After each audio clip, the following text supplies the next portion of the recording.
Nós estamos hoje aqui para celebrar os 506 anos da Reforma Protestante. Ela tem início oficialmente no dia 31 de outubro de 1517. Não é que Lutero queria romper com a Igreja Católica Apostólica Romana, ele queria, na verdade, tentar purificar alguns ensinamentos que, aos olhos dele, estavam em nítido confronto com a Bíblia Sagrada. E aí ele prepara 95 teses, manda uma cópia para o Papa e outra cópia ele fixa na porta da capela de Wittenberg. Essa atitude dele era uma atitude relativamente comum, pregar ali nas portas da igreja. Esse tipo de documento era, na verdade, um convite ao debate. A questão é que, como Deus já vinha preparando todo o cenário, o ambiente, o momento, aquilo extrapolou a um mero debate e tornou-se o que a gente conhece hoje como Reforma Protestante. Você já deve ter estudado muita coisa sobre Lutero, sobre a Reforma, desde a escola até em leituras, provavelmente, que você mesmo já deve ter feito sobre o tópico, sobre o tema. Você deve já, portanto, estar ciente de o quanto esse tema é vasto. Nós poderíamos fazer inúmeros recortes dentro da temática Reforma Protestante. O que eu decidi fazer este ano foi refletir um pouco sobre a espiritualidade reformada. Quando a gente abrange um tema como esse, a gente tem que começar definindo termos. Primeiro, a gente tem que definir o que a gente quer dizer com espiritualidade. E segundo, a gente tem que definir o que a gente quer dizer com reformada ou reformado. Para daí a gente começar o diálogo à luz de tudo que temos para dizer. Abra sua Bíblia para a gente iniciar em 1 Timóteo 4, versículo 6. 1 Timóteo 4, versículo 6, o apóstolo Paulo está escrevendo a Timóteo. Timóteo, que era o filho na fé de Paulo. Paulo chama-o de filho, filho amado, filho na fé.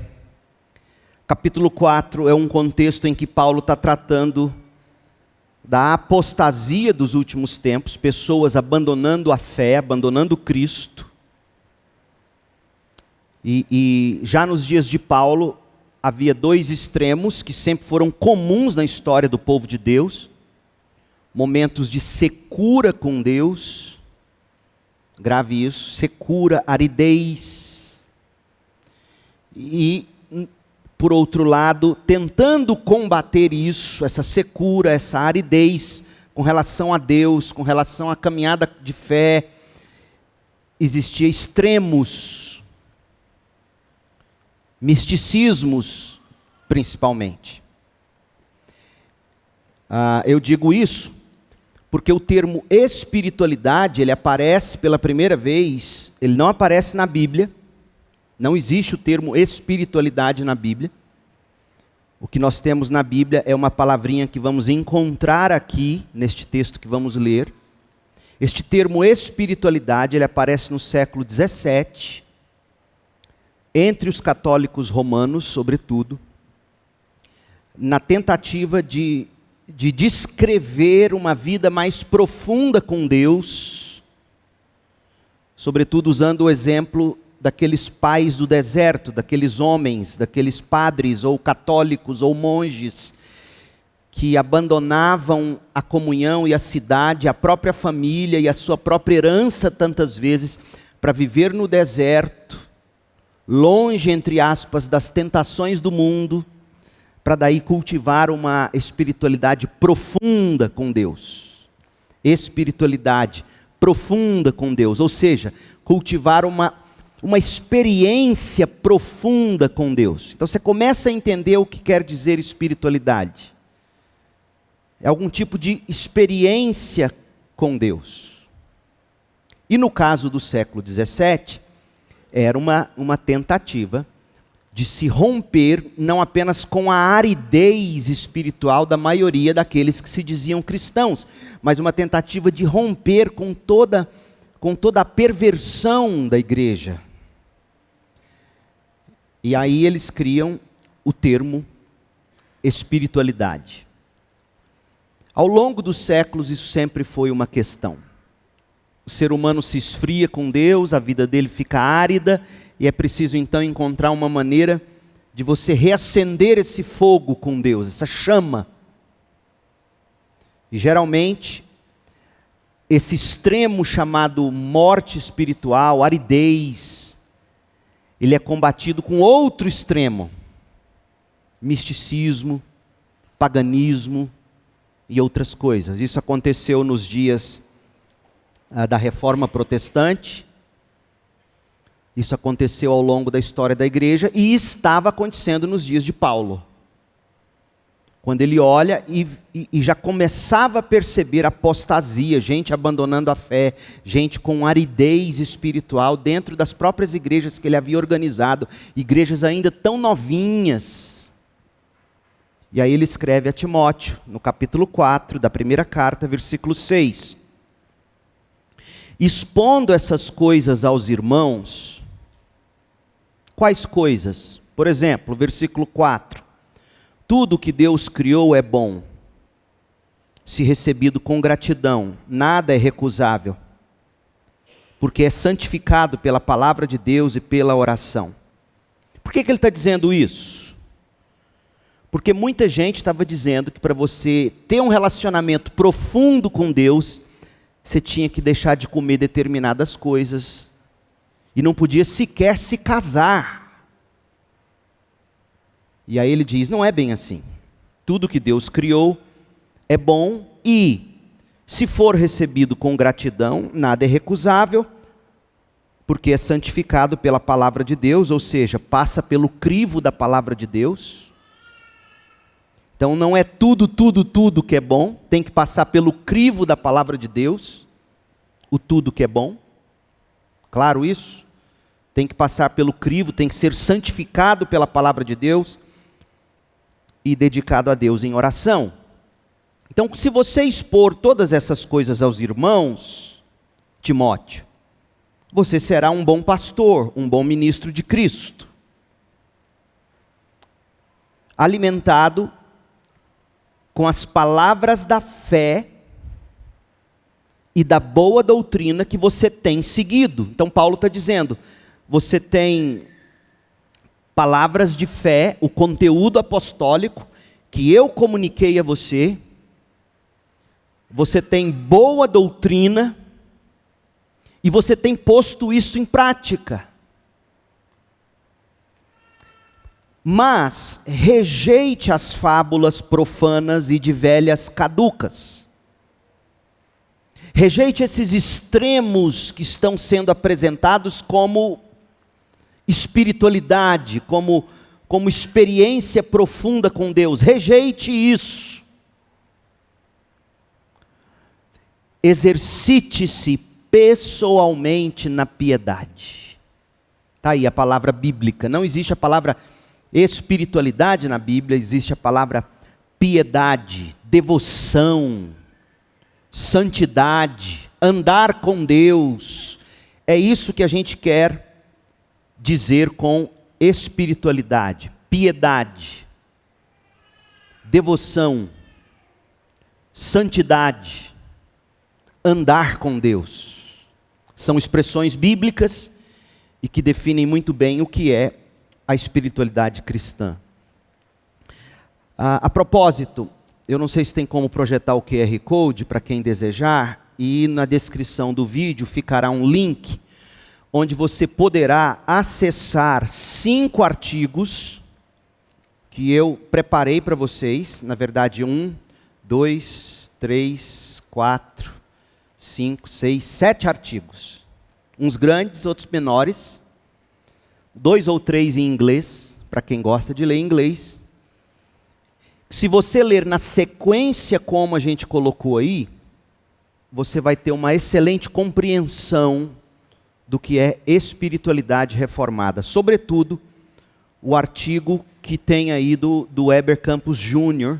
sobre espiritualidade. E neste artigo, ele vai indicar literatura muito boa, muito importante. Muita gente ama o livro do Richard Foster sobre disciplinas espirituais. E ele vai mostrar os perigos desse livro e vai apresentar outros muito melhores para a tradição protestante reformada. É um artigo, se você, de todos os 7 que estão aí, quiser ler só o dele, já vai valer a pena. Mas se você gosta e quer se aprofundar nesse tema, acesse esses artigos e dê uma olhada.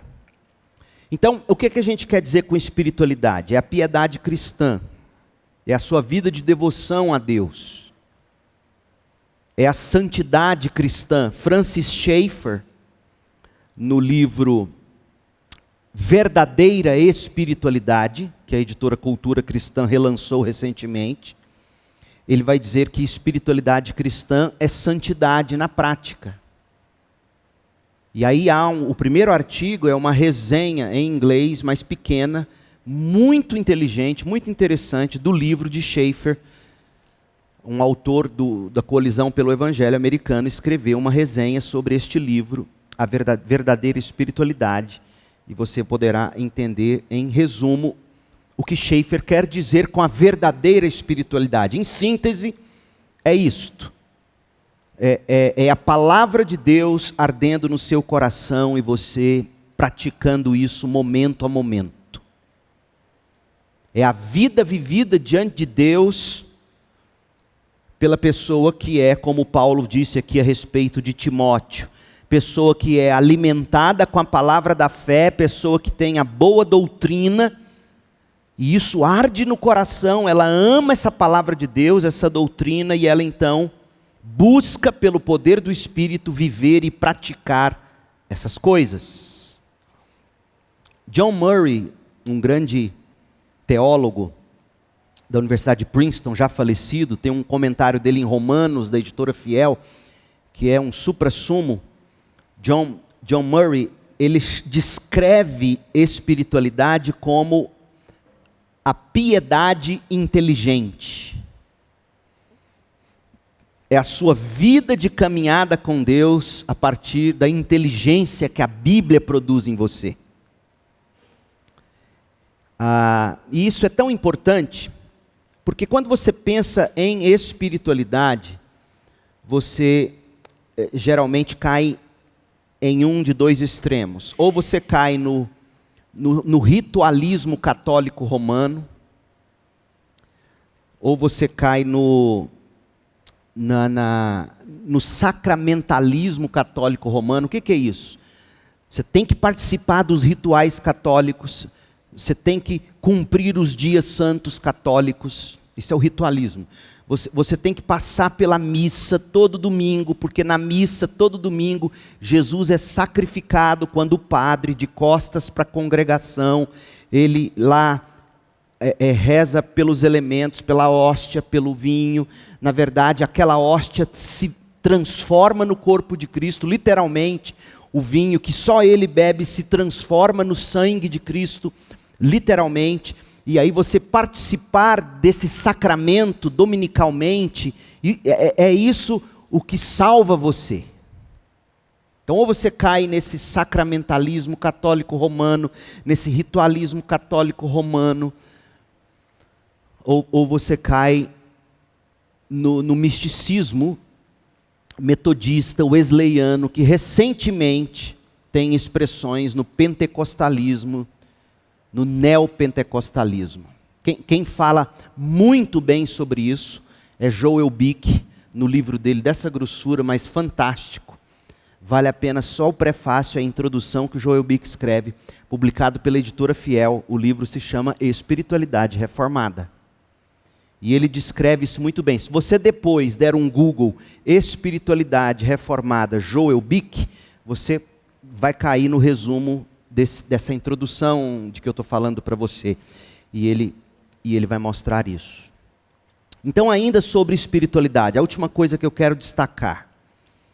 Quando você se depara com alguma proposta de espiritualidade, você tem que tomar cuidado com os 3 principais perigos que são oferecidos. Seja o extremo do catolicismo, seja o extremo do neopentecostalismo. Primeiro erro, primeiro problema, é a ilusão de perfeição. A ilusão de achar que você será de algum modo, ou atingirá de algum modo, a perfeição espiritual nessa vida. E a perfeição espiritual nessa vida significa você você sequer, por exemplo, alguns vão dizer, sentir desejo de praticar o pecado. Alguns dizem assim. O seu processo de espiritualização, digamos, de santificação, vão dizer, tem que levar você a um estágio em que você se torna tão perfeito que você não sente mais nem vontade de pecar, ou de fazer o que a Bíblia condena. Isso não existe. Isso só vai acontecer quando a gente estiver no céu. E eu já disse isso aqui em algumas mensagens. Numa das últimas que eu falei sobre isso, foi aquela em que nós tratamos das tentações sexuais, sejam elas homo ou heterossexuais. Eu apresentei a ideia de que, biblicamente falando, tantas vezes você vai ser tentado a querer e a fazer, e isso em si não será necessariamente pecado, desde que você combata esse desejo biblicamente. Então, qualquer proposta de espiritualidade que venha propor para você a ideia de perfeição a tal ponto que você para de desejar o pecado, que você não sente mais tentação, isso é um equívoco, biblicamente falando. Segundo erro, é a justificação mais boas obras. É o fato de que Jesus morreu por você, Ele justifica você, mas você de algum modo tem que colaborar com atitudes de bondade ou práticas de caridade, e isso é o que Deus faz quando Ele te salva. Ele te salva para capacitar você a praticar obras que no final das contas vão contar também para a sua salvação.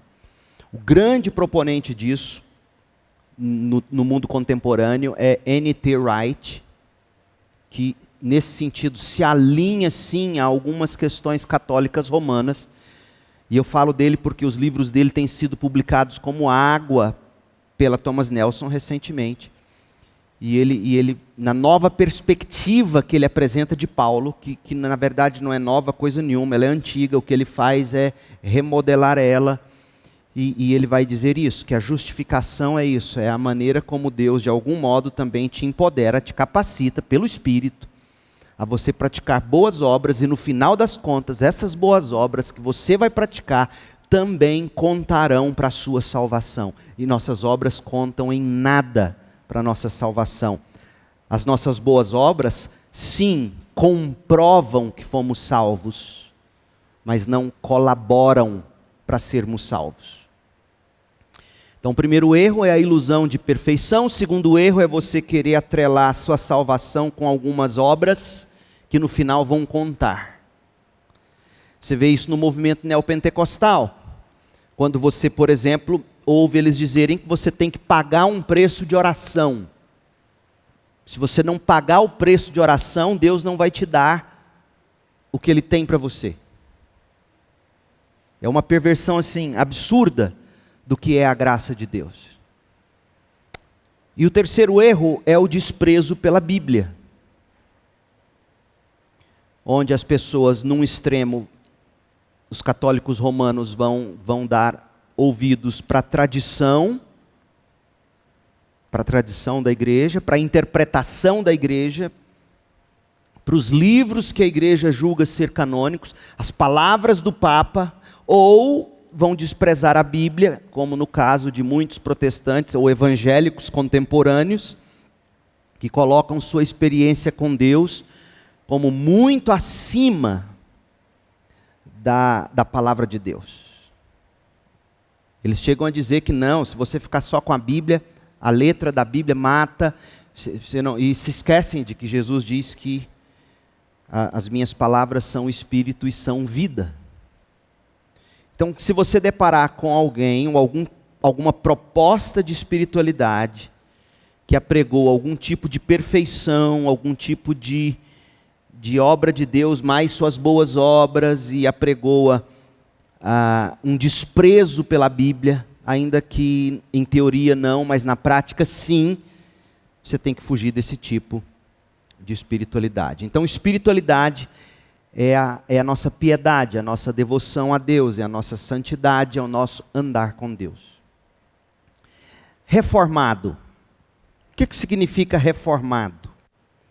O artigo que eu recomendo para você ler, ele está em português, foi escrito pelo Dr. Valdeci da Silva Santos.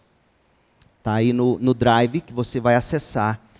Quem é realmente reformado? Relembrando conceitos básicos da reforma protestante. Então, se você compreender o que eu vou te dizer agora, você vai saber de cara responder a próxima pergunta. Batistas são ou não são reformados?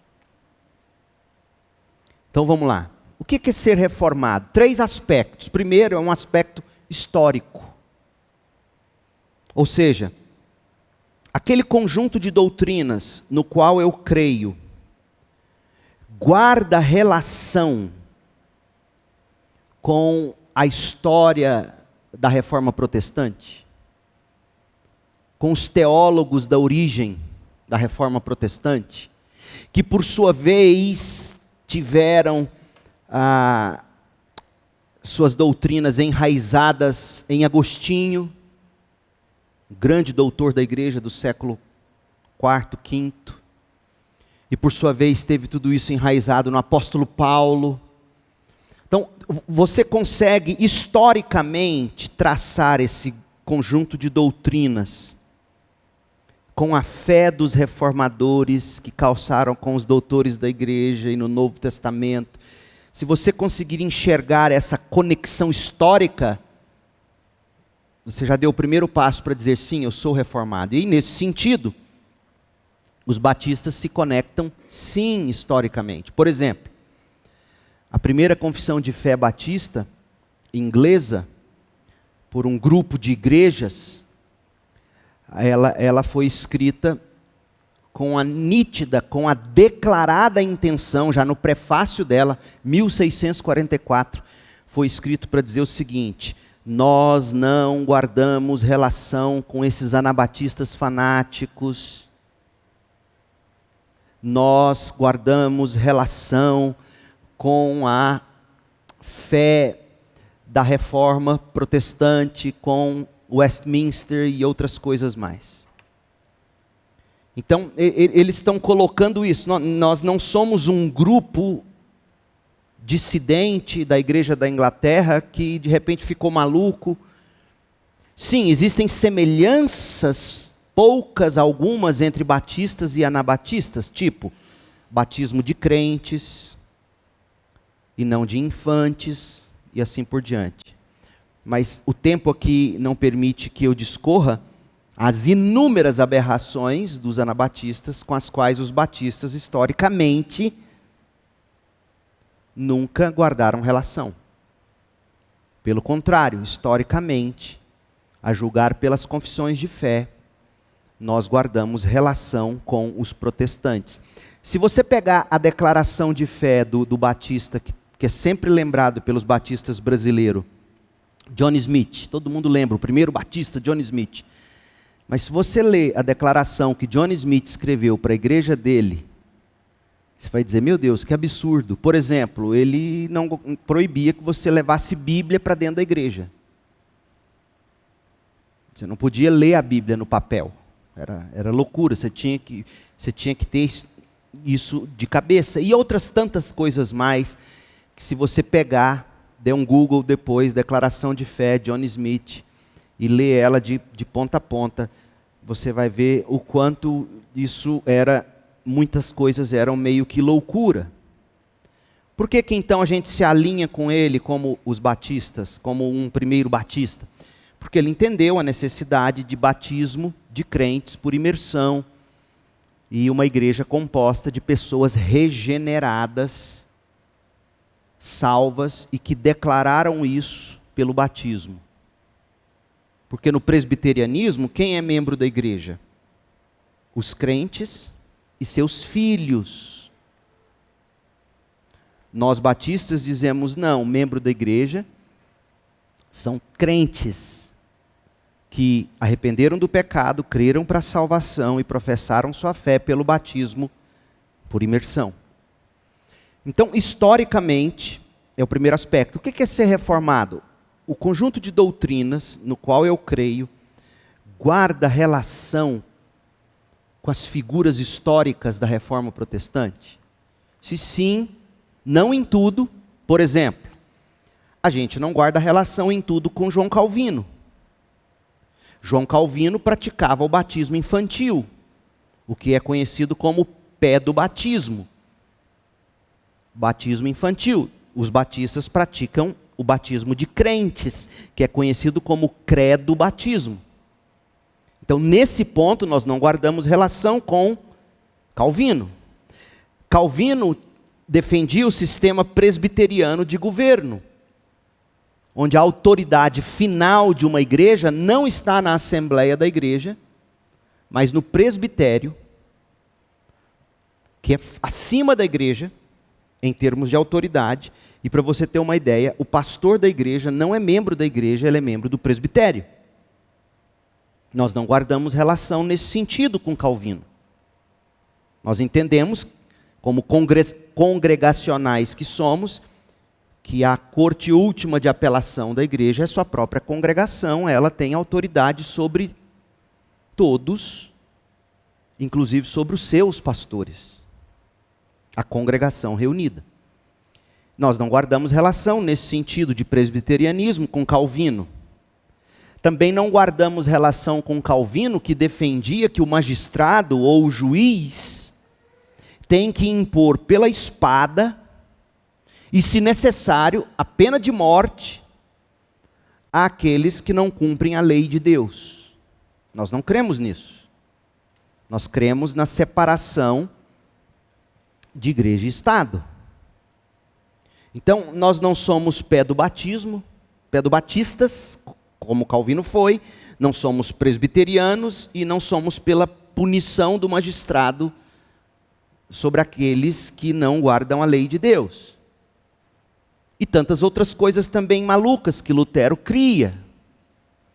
Da mesma forma que nós batistas hoje também não acreditamos em tudo que John Smith, o primeiro batista, escreveu.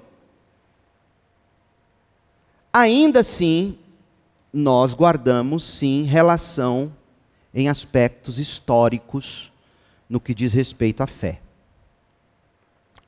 Então, o que é ser um reformado? Primeiro, o corpo de doutrinas no qual você crê guarda relação histórica com os principais personagens da reforma. Segundo, existem um corpo de princípios doutrinários que são essenciais. E aqui eu resumo os 5 solas da reforma protestante que nós vamos ver daqui a pouquinho.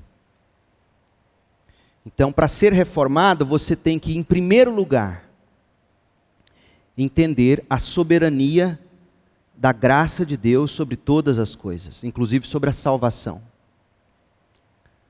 O que é decisivo na salvação de alguém é a iniciativa de Deus em atrair esse pecador, somente a graça. Então, o pastor doutor Valdeci, aqui nesse artigo dele, ele vai colocar alguns aspectos doutrinários que são princípios doutrinários, a majestade de Deus, a autoridade da Bíblia. Terceiro lugar, condição espiritual do ser humano absolutamente depravado, a suficiência da obra de Cristo, a soberania de Deus na salvação, a centralidade da pregação no culto. Então, se você consegue enxergar isso, esses princípios doutrinários, você pode dizer, não, sim, eu guardo relação com a história da reforma, não em tudo, mas com os pontos principais, os pontos cardinais.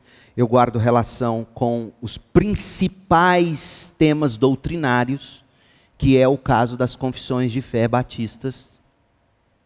A primeira confissão de fé dos batistas brasileiros, ela com 18 artigos, que é conhecida como Confissão de New Hampshire, ela é um resumo da confissão de 1689 dos batistas ingleses.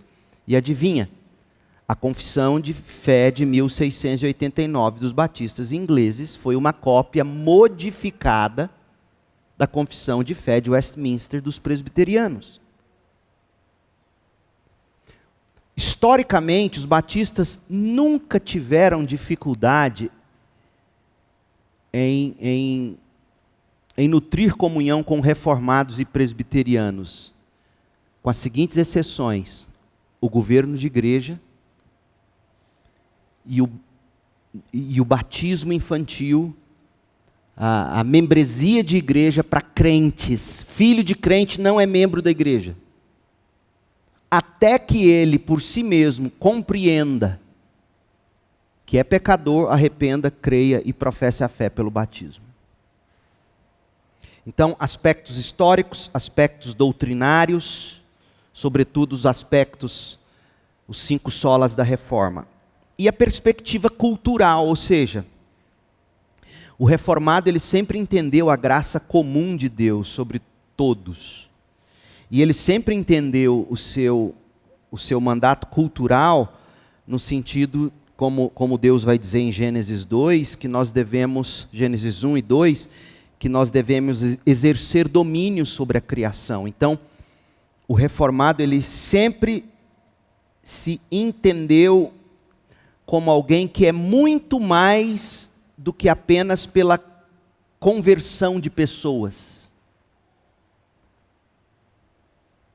Ele é também pela conversão, principalmente pela conversão, discipulado, e o envio dessas pessoas, não apenas para as missões, mas também para a transformação cultural. E é aí que você vai ver reformados envolvidos com aspectos da arte, da cultura. Você vai pegar grandes nomes da história da igreja, de pessoas que eram reformadas, que eram pintores, compositores, cantores e assim por diante.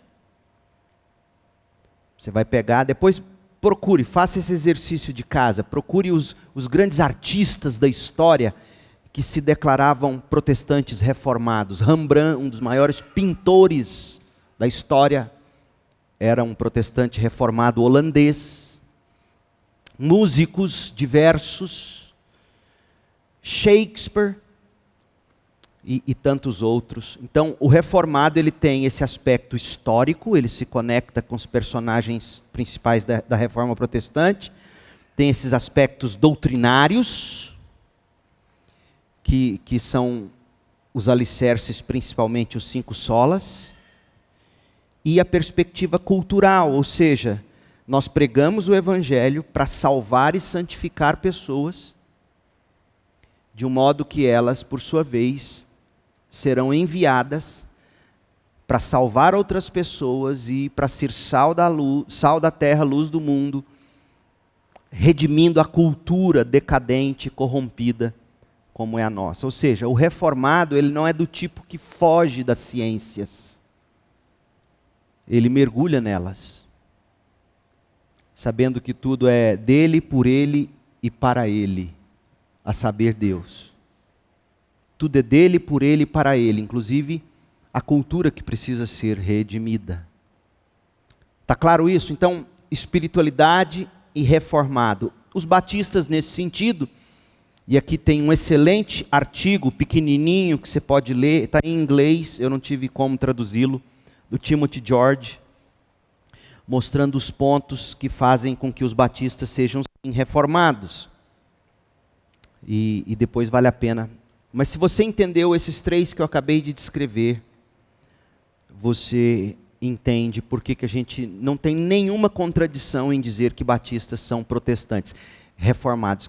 Quem diz que batista não é reformado, dentre outras coisas, é porque não quer se vincular com tudo que Calvino disse ou escreveu, nem com tudo que Lutero disse e escreveu, mas, como eu disse, você não tem que concordar com tudo que disseram ou escreveram, assim como você não pode concordar com tudo que disseram e escreveram os primeiros batistas, como John Smith. Seria loucura, seria heresia até. Então, não tem nenhuma dificuldade em você dizer que você guarda relação com a reforma protestante, com as devidas ressalvas bíblicas. E aí, se você quer entender quais são elas, um bom exercício para você fazer. Você pega a Confissão de Fé de Westminster numa mão, que é a dos reformados presbiterianos, e a Confissão de Fé Batista de Londres, de 1689. Coloca uma do lado da outra, e veja no que os batistas divergiram dos presbiterianos. E você vai entender claramente se você fizer isso. Hoje, qualquer Google que você der, você vai acabar encontrando aí essas declarações comparadas. Você vai ver no que nós, batistas, reformados, divergimos de outros. E será muito interessante você entender isso. Tá certo? Os 5 solas da Reforma Protestante. Os solas da Reforma Protestante, eles nascem do Sínodo de Dort. Sínodo de Dort, ou Cânon de Dort, tem aqui 2 artigos pequenininhos que eu coloquei para você ler depois. Foi a reunião de alguns líderes da Igreja Reformada da Holanda, na tentativa de responder a algumas heresias de Armínio, que acabou morrendo de tuberculose. Armínio escreveu coisas do tipo: o crente não persevera para a salvação e outras coisas mais. Aí, esses reformados, dentre eles batistas, reunidos em Dort, eu estou resumindo tudo aqui, mas você vai poder ler com mais calma depois. Eles resumiram todos os princípios da Reforma Protestante nos 5 solas.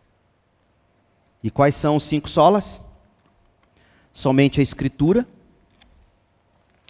somente Cristo, somente a graça, somente a fé e somente a Deus glória.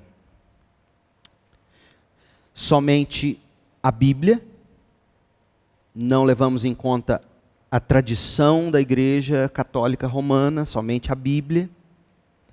Somente Cristo, a Bíblia cujo foco é Cristo. Somente a graça, que é decisiva na salvação do pecador, até para ele tomar uma decisão, e ele tem que tomar uma decisão, ele tem que depositar a fé dele em Cristo Jesus. Se ele não se arrepender e não depositar a fé dele em Cristo Jesus, ele não é salvo.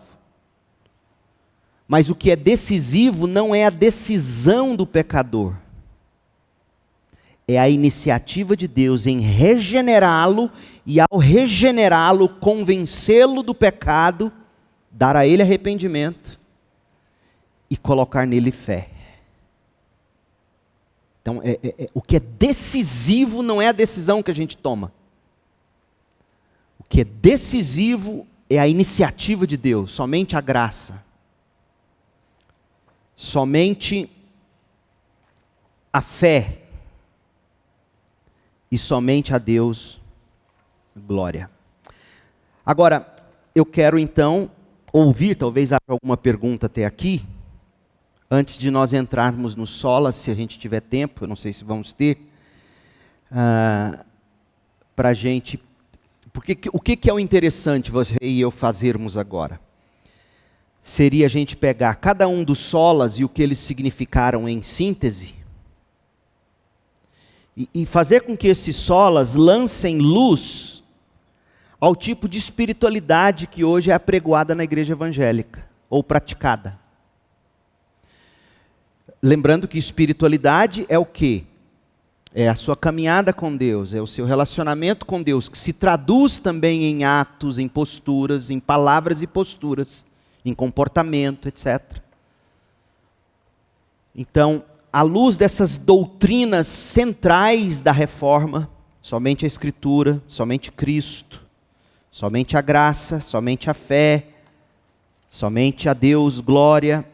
O que cada uma em síntese quer dizer e de que modo isso ilumina nossa compreensão de espiritualidade ou confronta práticas que em nome de Cristo ou da fé ou de Deus são praticadas aí e são aberrações. Está claro o que eu estou propondo? Dito isso, alguma pergunta para a gente poder tentar caminhar nessa segunda parte? Então vamos lá. Eu coloquei para vocês um artigo, que você vai ler depois, no Drive, mas deixe-me contar a história desse negócio. É o que eles chamaram de a Declaração de Cambridge. Você precisa saber desse documento, e você vai ter acesso à íntegra dele no Drive, que eu te coloquei aí. O que é a Declaração de Cambridge? De 17 a 20 de abril de 1996, diversos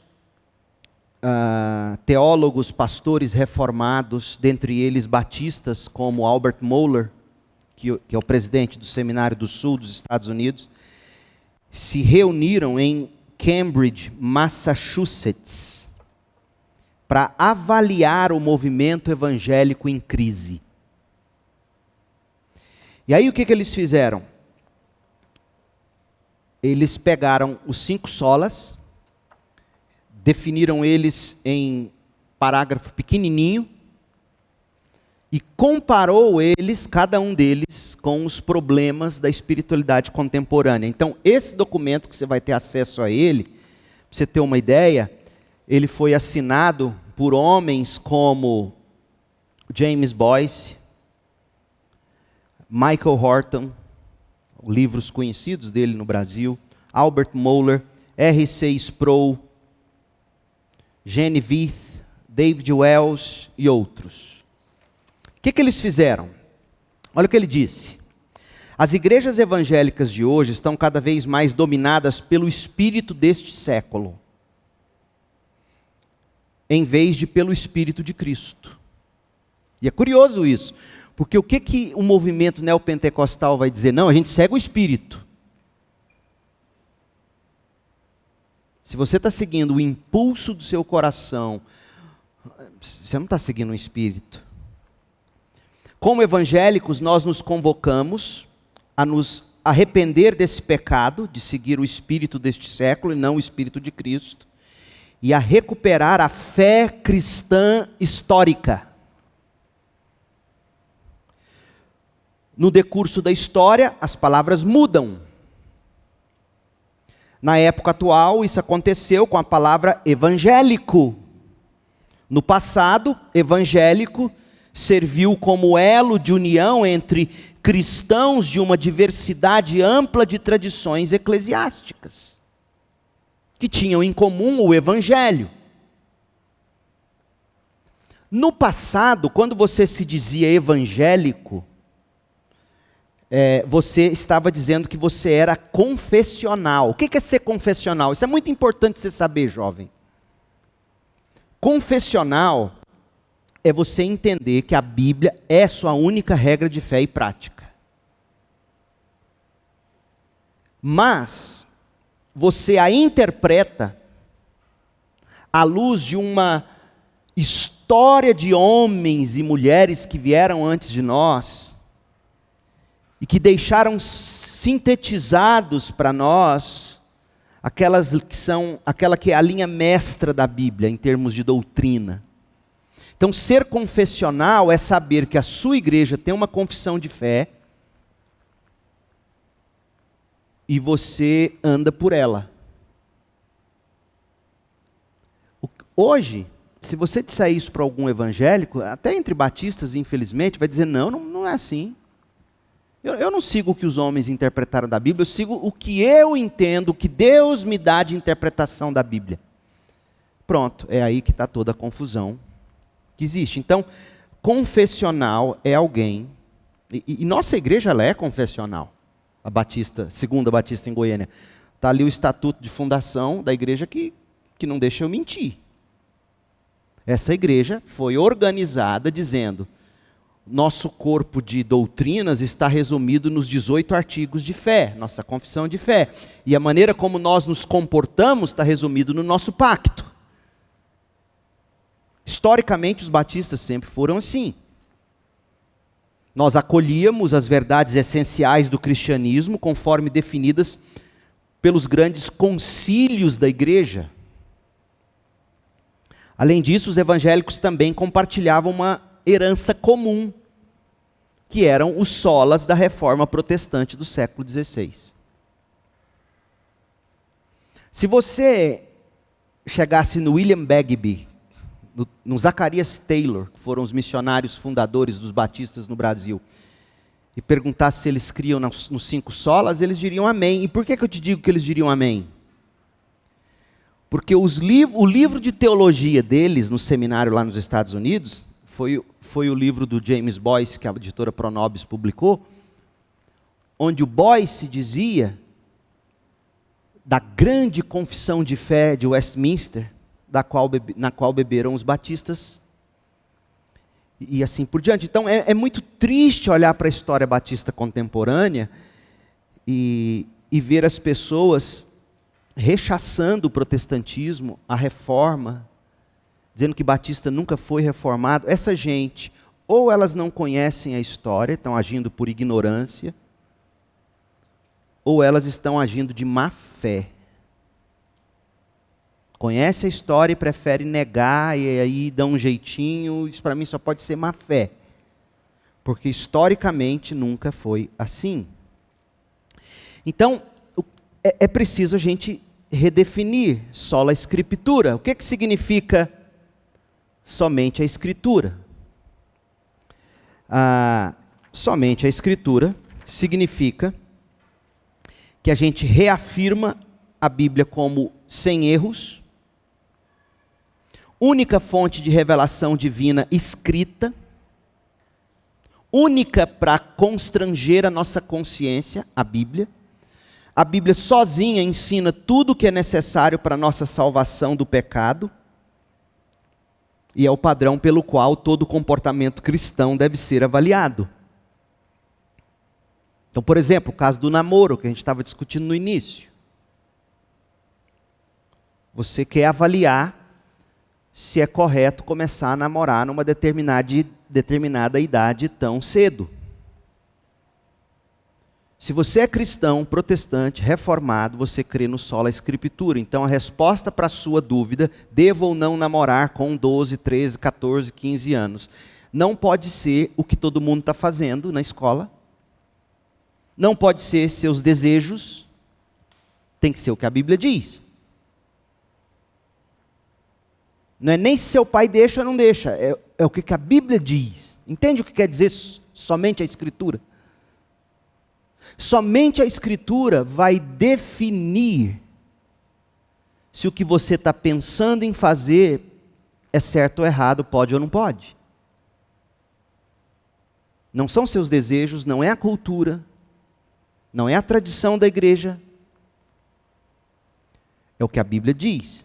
E se você for fazer uma busca na Bíblia, hoje não é o propósito do estudo, sobre namoro, noivado e casamento, você vai chegar a conclusões que certamente vão chocar você. que é absolutamente diferente de tudo o que muitos professam hoje, inclusive aqueles que se dizem cristãos. Então, somente a Escritura. Significa que nós não seguimos, em última instância, a nossa consciência, se essa consciência está contra o que diz a Bíblia. Paulo vai dizer isso, 1 Coríntios capítulo 4. Não importa o que vocês dizem de mim, ele diz, não importa o que a minha própria consciência diz. Porque o que vocês dizem, o que a minha consciência está dizendo, é contra o que está escrito na Bíblia, a Bíblia está certa, minha consciência está errada, vocês estão errados. É ou não é chocante o princípio sola escritura no mundo em que a gente vive? Onde não tem mais regra, não tem mais lei. Quem é você para dizer? Que Bíblia é essa que foi escrita lá não sei aonde, não sei quando? Sola escritura. Você, suas experiências com Deus, seus sonhos, eles devem ser pautados pela Escritura. Fala o nome de Deus. Eu estava querendo saber sobre o João Calvino, as doutrinas. Qual a doutrina do João Calvino? As que você não citou. Qual que eu não citei? Tipo a que ele defendia o trabalho. Hã? A que ele defendia o trabalho. Ah, que ele defendia o trabalho. Quantos anos você tem? 13. 13. Você aprendeu onde sobre Calvino? Lá na minha escola. Na escola. O que você quer saber sobre o trabalho especificamente? É porque o senhor não citou e como estava no livro da minha escola, eu achei que seria uma das mais marcantes. Das mais marcantes dele. Seria uma coisa mais o quê? Mais marcante. Mais marcante, a doutrina do trabalho. Tá certo. Muito boa pergunta. Seu nome? Emanuel. Emanuel. Muito bom. Emanuel fez uma pergunta excelente. 13 anos. Tem homem de 130 que não pensa assim. Emanuel, a reforma protestante resgata o que a Bíblia chama de dignidade do trabalho. No mundo grego dos filósofos, trabalho era coisa de escravos. Escravos trabalhavam. Os ricos, os da nobreza, os de cultura elevada, eles viviam para ler, estudar e discutir filosofia. O trabalho era tido como um rebaixamento. O catolicismo romano também via dessa forma, tanto que os sonhos, se você perguntar para os seus avós se eles foram católicos, o sonho de todo avô, bisavô, da maioria de nós aqui, era que um dos netos, bisnetos ou filho se tornasse padre.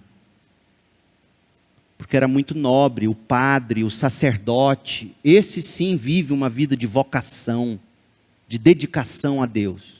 Quem está no clero da igreja. A reforma protestante, com Lutero e Calvino, eles vão dizer o quê? Olhando para a Bíblia, como eu vou pregar domingo à noite. Vem domingo à noite que você vai ver eu falar disso claramente no sermão em Gênesis capítulo 2. O que eles vão dizer? Eles vão dizer o seguinte: o trabalho é algo que já existia antes do pecado entrar no mundo. Deus, quando coloca o homem no jardim, coloca o homem no jardim para cultivar o jardim e guardar o jardim.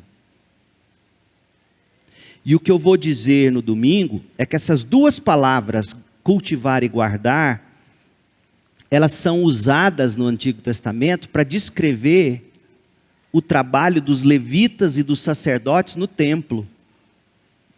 Então, para os reformadores, inclusive para Calvino e para Lutero, o trabalho é uma maneira de adorar e glorificar a Deus. Portanto, não importa se você é lavrador, pedreiro, ou se você é pastor ou padre. A vocação, qualquer vocação que seja santificada pela Bíblia, óbvio, qualquer vocação, ela é abençoada por Deus, ela é um meio de glorificar a Deus. Então você trabalha para glorificar a Deus servindo o próximo. Aí sabe o que Lutero dizia? Quando ele falava assim, quando Deus nos ensinou a orar dizendo, o pão nosso de cada dia nos dá hoje. Eu te pergunto, de que modo Deus te dá o pão hoje? Como é que você chama mesmo? Rafael. Emanuel. De que modo Deus te dá o pão, Emanuel? Você vai lá na padaria e compra o pão. Quem fez o pão? O padeiro. O pão que Deus te deu, Lutero dizia, Calvino dizia, vem através do padeiro. O padeiro exerceu sua vocação e te deu o pão. Deus te deu o pão através do padeiro. A casa que você mora, o prédio que você mora, Deus te deu através do pedreiro. A rua limpa, sem mau cheiro, Deus te dá através do gari, do lixeiro. Então a reforma protestante, ela resgata a sublimidade de todas as vocações como sendo sagradas e como sendo o meio que Deus instituiu para você ter o seu sustento e ter com que ajudar aqueles que não têm. Agora, sobre a ética do trabalho de João Calvino, que não deve ser o que você está perguntando, e aí Max Weber vai discutir isso, há muitas controvérsias que os seus professores no ensino médio, infelizmente, ou não vão querer te dizer porque desconhecem, ou porque não vão ter tempo, ou por desonestidade intelectual mesmo. Mas, em síntese, a reforma protestante ela faz isso, ela recupera a dignidade, o valor do trabalho. Respondo? Por que isso te interessou?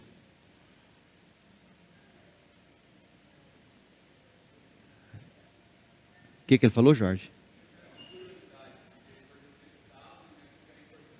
Mas onde é que você ouviu isso? É isso que está me deixando. Qual livro? Da história. Que série você faz? 7º ano. Interessante. Fernando.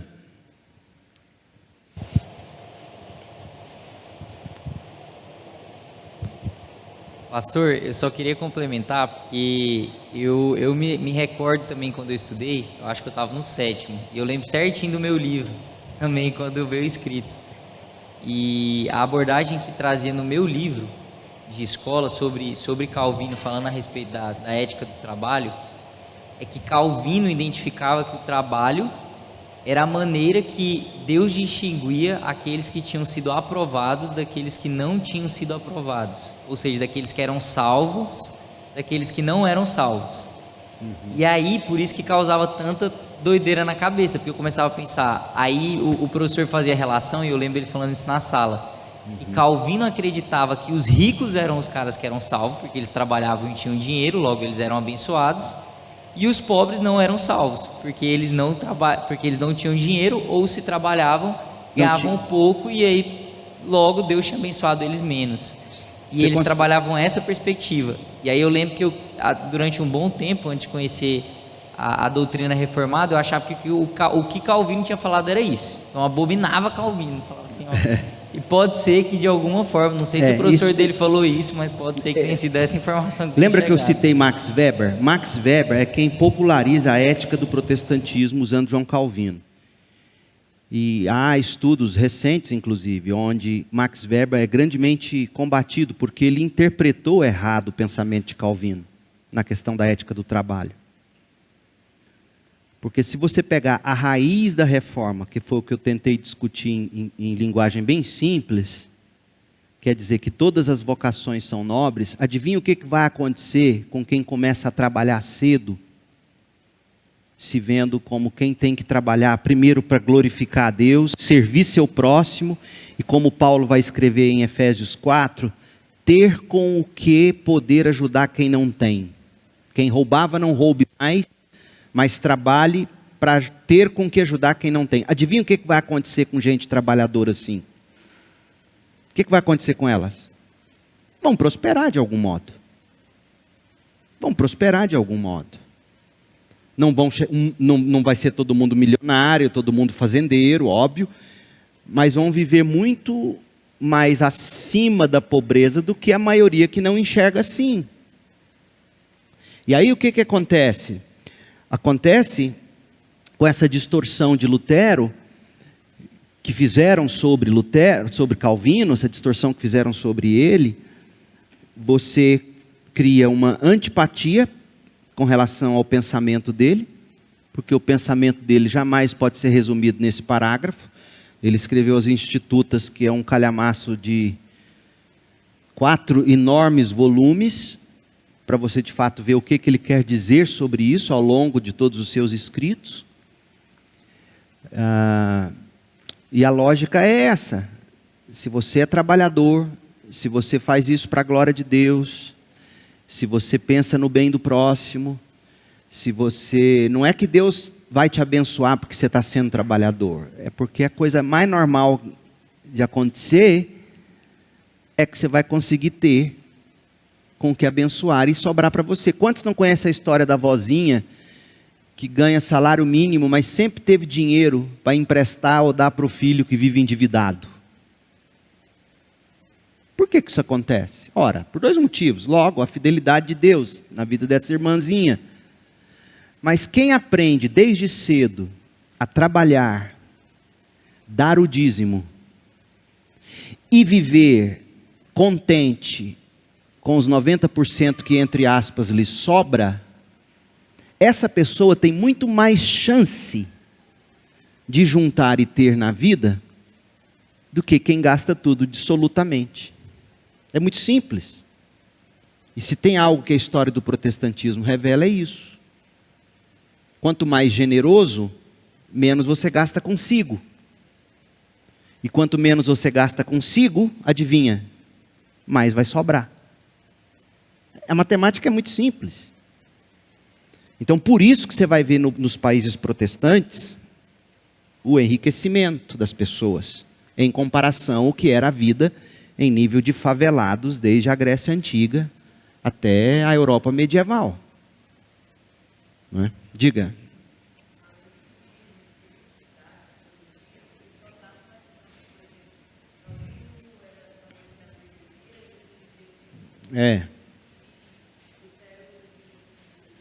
Calvino favorecia a burguesia e Lutero. Agora é óbvio que Lutero foi apoiado pelos burgueses. Nós não podemos negar isso. Certo? Os burgueses alemães tinham interesse em que os impostos da Alemanha não fossem para a Roma. É óbvio que os burgueses contribuíram para guardar Lutero e protegê-lo do Papa. É óbvio. A pergunta que tem que ser feita, no entanto, é a seguinte: não teria Deus sabido disso e usado isso em favor? É óbvio que sim.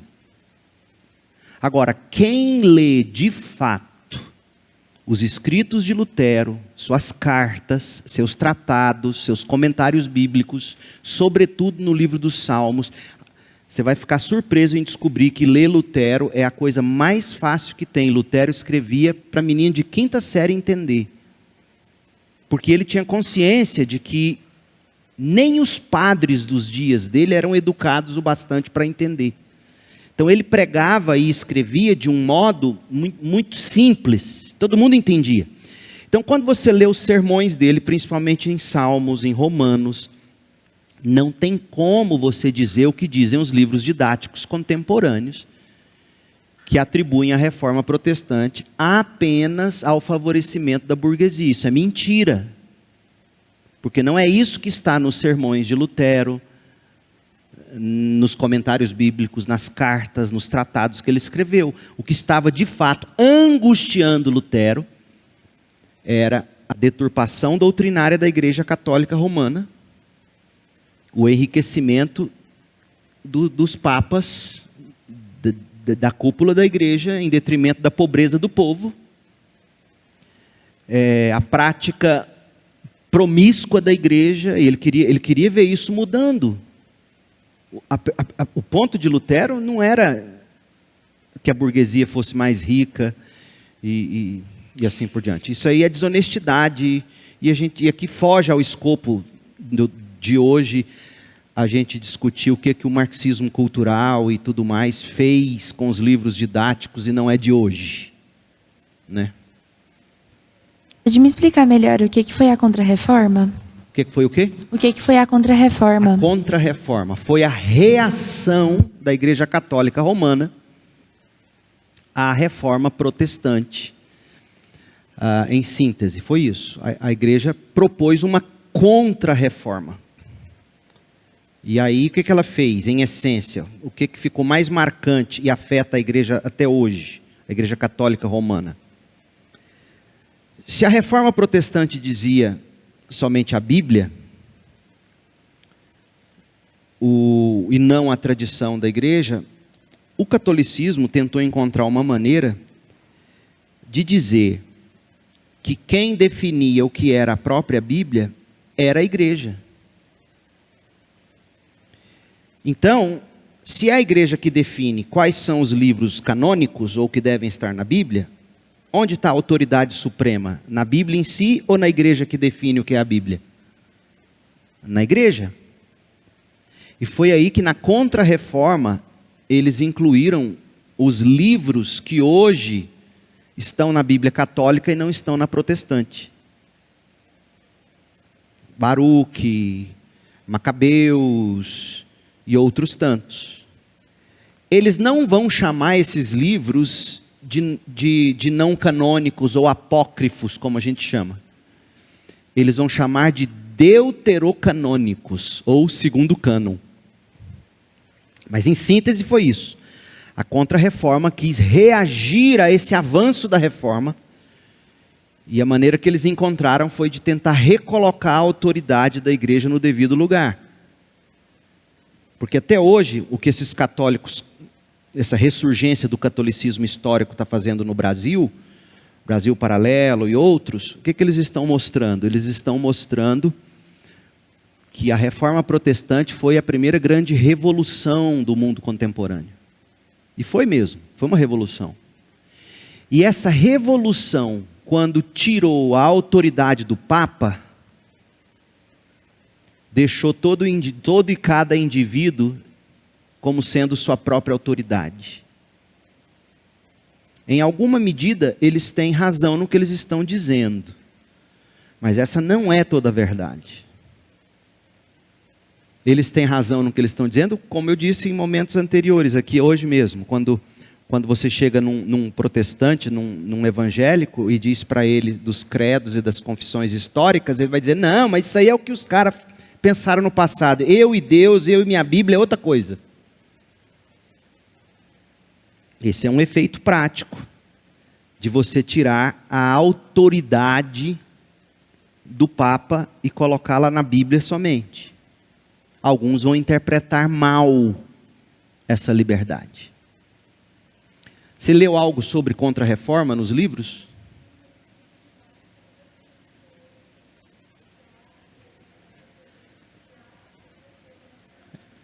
Mas é isso mesmo, em síntese é isso, nesse ponto eles foram certos.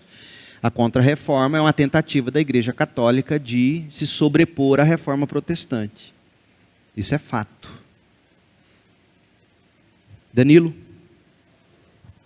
Em dado momento, antes de vir para essa reunião aqui, eu estava reunido com o pessoal em um momento, e uma mulher fez um comentário. Refuto que ela não é cristã. Ela me falou a religião dela, mas eu não me lembro.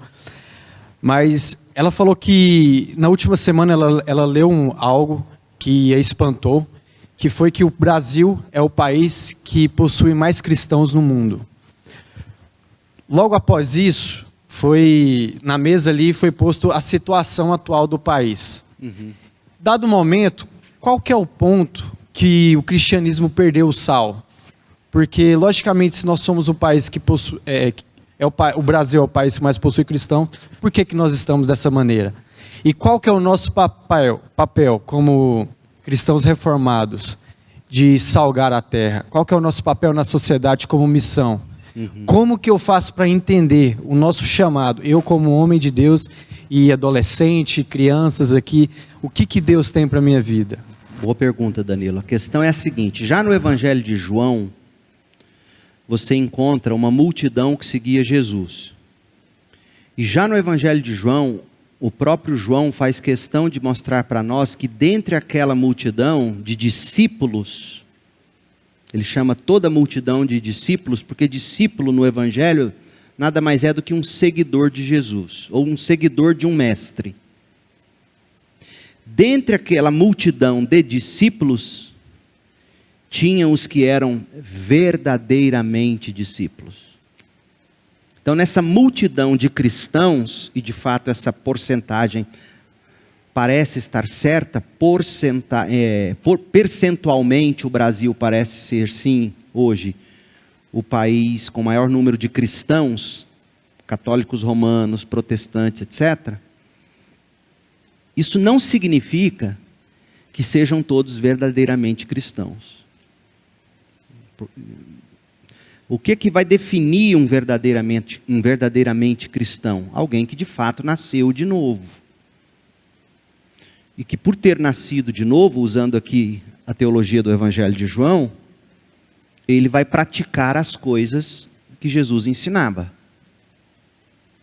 E a prática das coisas que Jesus ensinava, ou ensinou, e para nós ficou na revelação bíblica, o cânon, a Bíblia Sagrada como a temos hoje, a prática disso é o que sempre impactou sociedades ao redor do mundo.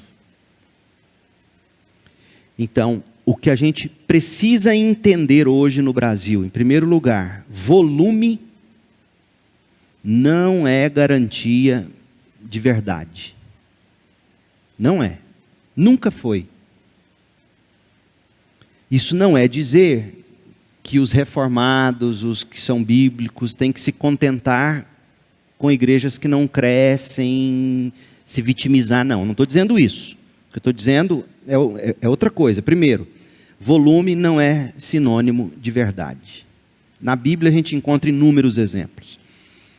Segundo, o que está acontecendo no Brasil contemporâneo é o que aconteceu na época da cristianização do Ocidente. Houve uma cristianização no Ocidente, mas não houve conversões em grandes números. Houve pessoas que se submeteram à cristandade católica romana. No Brasil está acontecendo uma evangelicalização das pessoas. E eu tenho aqui minhas suspeitas do que está acontecendo. Na verdade, é a maneira das pessoas viverem fora de qualquer autoridade. Porque se ela se diz católica, ela tem que dizer, o Papa é minha autoridade. Se ela se diz evangélica, ela vai dizer, minha autoridade é como eu interpreto a Bíblia. Então, esse pastor pode até pregar isso, essa igreja pode até ter essa confissão de fé. Eu até gosto de ouvir esse pastor pregar, de cantar com essa igreja, mas eu não acredito em tudo. Eu faço aquilo que eu acho que é bíblico e correto. Então, o que está havendo no Brasil foi o que houve na cristianização do Ocidente. É uma evangelicalização das pessoas, sem conversão. Então, enquanto a gente estiver nesse nominalismo dito evangélico, onde cada um faz o que quer, escandaliza todo mundo, nós não vamos ver mudança. Porque o que impressiona as pessoas, Piper diz isso, quando ele vai combater o evangelho da prosperidade. O que impressiona as pessoas de fato, não é você dizer glória a Deus porque Ele te faz próspero e saudável. O que impressiona as pessoas de fato, é você dizer como Jó, Deus deu, Deus tomou, bendito seja o nome do Senhor. Então, enquanto a igreja não crer nisso, e não dizer isso, e não viver isso com a devida paixão, ela não vai impactar ninguém.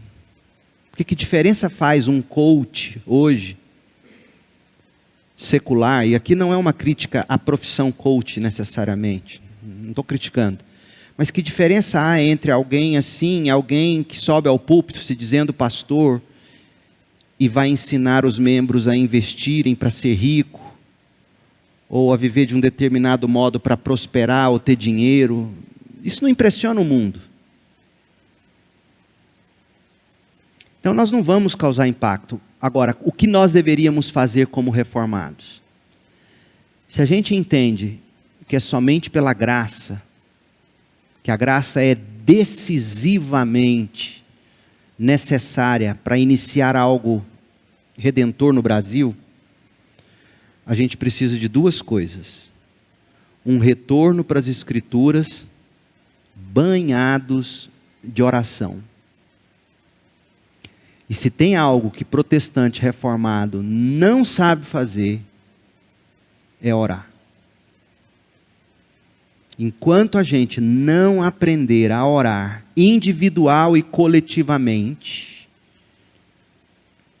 a gente não vai ver esse Brasil fazer diferença, o Evangelho. E aqui não é uma crítica para machucar vocês, não. Sabe qual foi a última quarta-feira de oração aqui na igreja que eu vi um número tão grande como aqui hoje? Nem me lembro mais. Vocês não vêm orar nas quartas-feiras, mas vocês vêm assistir uma palestra de reforma protestante. Tem alguma coisa errada com essa espiritualidade? Com a nossa espiritualidade? Não estou batendo em ninguém. Eu estou sendo honesto. Se a gente crê que decisivamente é a graça de Deus que inicia um processo de conversão, de santificação, eu tenho que clamar para que essa graça inunde o coração das pessoas. E eu tenho que conhecer a Bíblia, somente a Bíblia, e ensinar essa Bíblia. E chamar as pessoas à fé somente em Cristo. Cristo somente, a glória de Deus somente, e não a minha imagem no Instagram, no TikTok. Meu Deus, tem algo errado com a espiritualidade contemporânea, que não consegue ter um insight com Deus sem fazer uma live. Que só lhe deu glória é esse? Entendeu? Então, volume não é sinônimo de verdade. A secularização da igreja no Brasil é diferente da secularização da igreja na Europa. Na Europa, a secularização fez as pessoas abandonarem a igreja. No Brasil, a secularização traz as pessoas para a igreja, porque o que a igreja promete é tudo o que quem não nasceu de novo quer. Dinheiro, saúde, prosperidade, uma vida feliz. E essa não é a primeira promessa do Evangelho. A primeira promessa do Evangelho é: você vai ter paz com Deus, você não estará debaixo da ira de Deus, você vai ser justificado em Cristo. Você vai mudar sua visão de trabalho, você vai viver para abençoar as pessoas. E aí a gente vê a coisa acontecer, e alguns nesse processo até prosperam, porque não vão gastar mais com cocaína, com cachaça, com balada, com sexo, com aquilo que não é pão e não satisfaz, percebe? Eu acho que é mais aí. Então, quarta-feira todo mundo orando aqui. O que mais? Só um minutinho, lá atrás. Pastor, o senhor começou falando sobre a questão da intenção de Lutero ao purificar a Igreja Católica Romana e não, ter essa separação, vamos dizer assim. Então, uma das características da piedade, o senhor já falou, que é a fundamental, essencial, é a oração.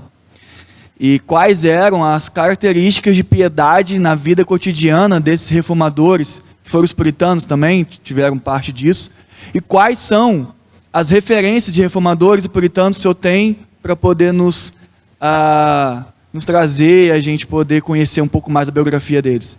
Olha, a minha referência de puritano é John Piper. Para mim, ele é um puritano vivo. E Foi ele que me ensinou a gostar de Jonathan Edwards. Spurgeon foi um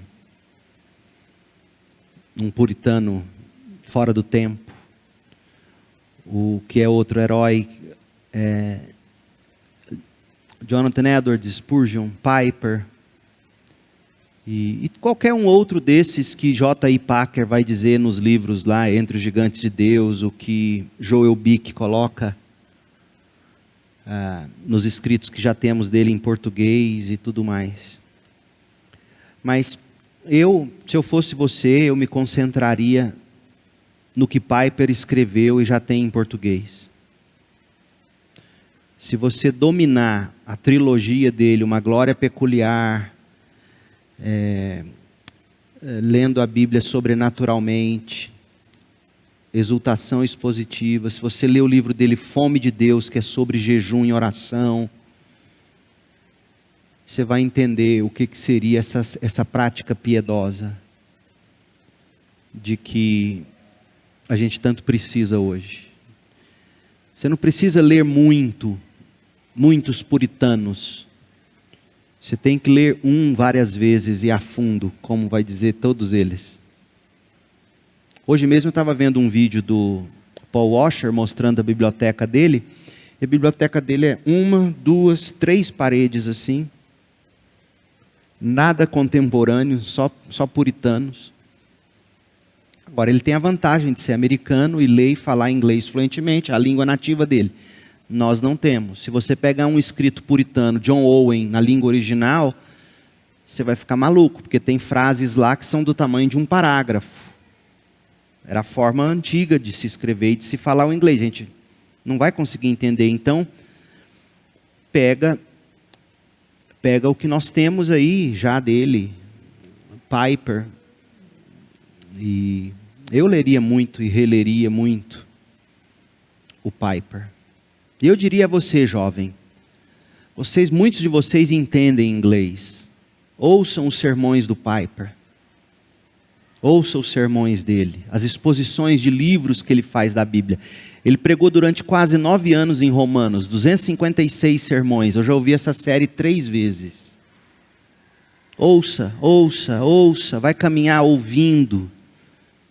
Menos Monark e mais Piper. Menos podcast e mais desses caras, para vocês entenderem, para vocês aprenderem. Não tem erro. E eu sempre fiz isso, eu leio o Piper, ele lança lá um puritano, eu corro lá e escuto, leio. Eu sempre fui assim, curioso.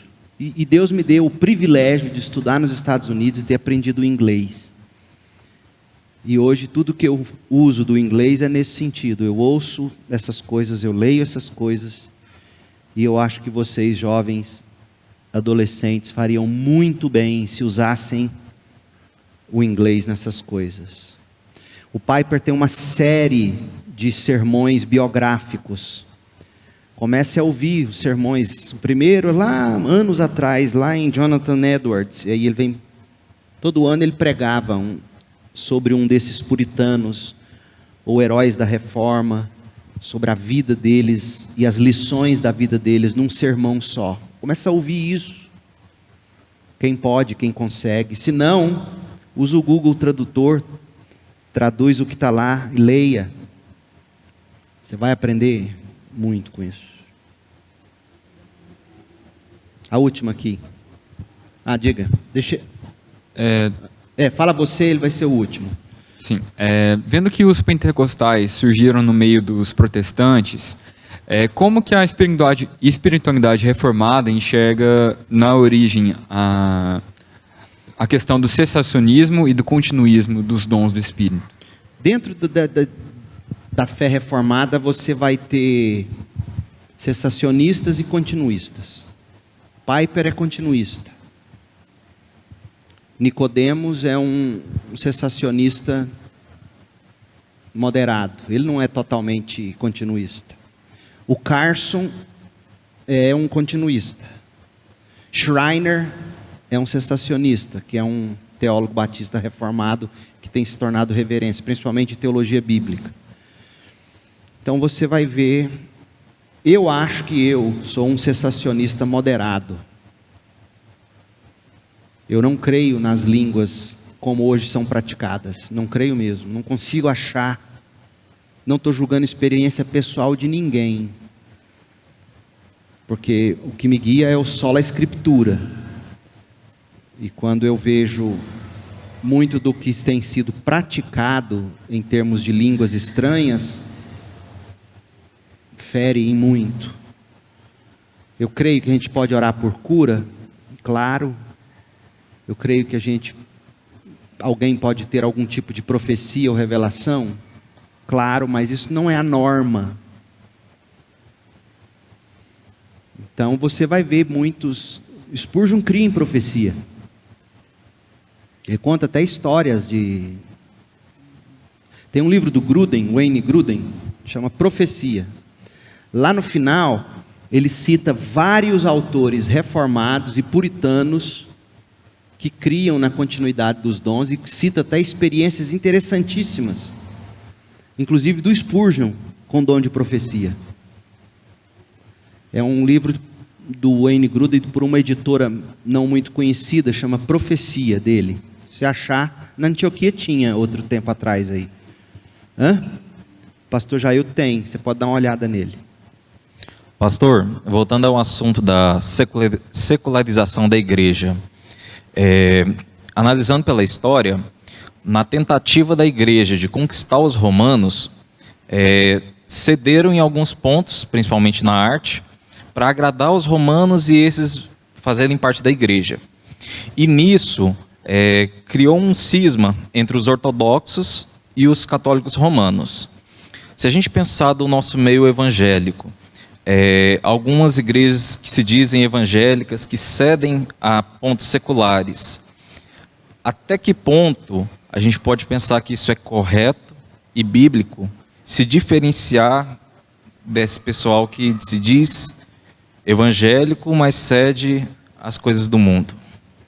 Por exemplo, eu me recusaria a participar de alguns eventos nos quais eu tenho visto hoje grandes nomes da fé reformada participando, com outros tipos de pregadores. Eu não participaria disso, porque eu acho que isso de algum modo referenda. Sem querer dar nomes, mas está aí nos Instagrams da vida. Nomes, figuras da fé reformada, participando de eventos com adventistas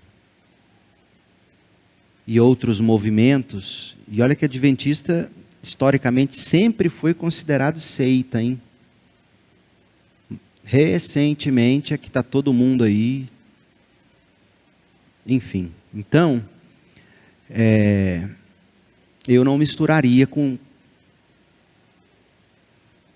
Eu não aceitaria convite, eu como figura, ainda que pequenininha, mas de algum modo pública, porque eu sou pastor de uma comunidade, de uma igreja, e eu sou protestante, etc. Eu preferiria estar envolvido com todo mundo não crente, pregar para eles, do que estar nesse tipo de plataforma ou púlpito, onde você tem tantas, entre aspas, vertentes do evangelicalismo brasileiro contemporâneo, que causam um problema muito sério para a igreja. Agora, eu não sou do tipo contra a arte, né? Eu acho que o puritanismo, e aqui não é julgando eles, porque também a gente não estava lá naquele momento de efervescência histórica. O puritanismo, ele abandonou muito, ele ignorou muito da questão da arte, né? E o empobrecimento da arte por parte dos protestantes é um negócio assustador. Os templos, e não é porque falta dinheiro simplesmente. Na nossa própria igreja, se você pegar o templo dessa igreja, lá da década de 50, e comparar a fachada dele com a atual, você cai de costa. Se eu fosse pastor dessa igreja na época em que mexeram e mudaram essa fachada, eu teria dado o grito. Não faça isso, não muda. Veja como era a estética arquitetônica dessa própria igreja. Compara com a atual, outra batista da cidade, compara a primeira com a atual. E tudo isso em nome de ter que crescer, de ter que avançar. A gente vai perdendo a identidade artística, arquitetônica, e a igreja vai parecendo, como o meu sogro dizia, ele era dono de vários imóveis aqui em Campinas, e um deles lá na Anhanguera, lá em frente, onde hoje tem o terminal do Dergo, do lado de cá, dele era do lado esquerdo de quem está indo aqui para lá. Ele alugou uma das salas comerciais dele, com aquelas portas de ferro que sobe e desce, para uma dessas igrejas da moda agora. E o dia que ele alugou, a gente foi visitá-lo, ele estava tomando a cervejinha dele, que ele amava beber, né? Aí ele falou assim: hoje aluguei a igreja, uma sala comercial para uma igreja.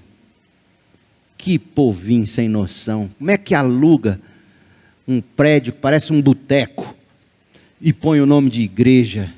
Nem eu que estou bêbado faria um trem desse. Eu falei, meu Deus. E ele tem razão.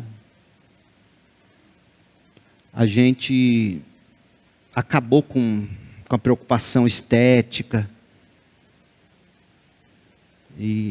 Mas não é dinheiro. Tem como você fazer algo barato, bonito, com cara de igreja. E isso é um aspecto que as igrejas... É só você ir, vai visitar a Europa, os Estados Unidos, vai ver os prédios das igrejas batistas nos Estados Unidos.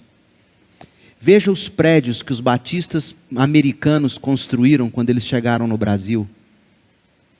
As primeiras igrejas, os primeiros prédios eram de uma arquitetura belíssima.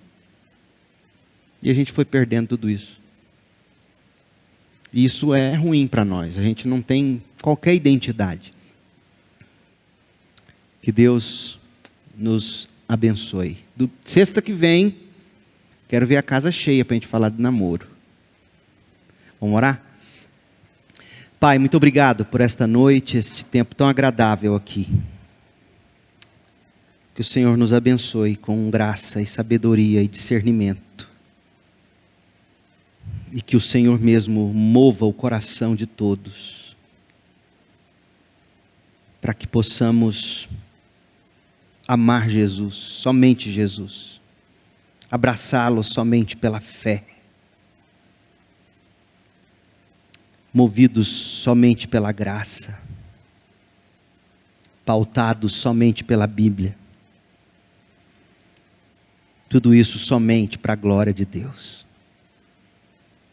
É no nome de Jesus que oramos. Amém.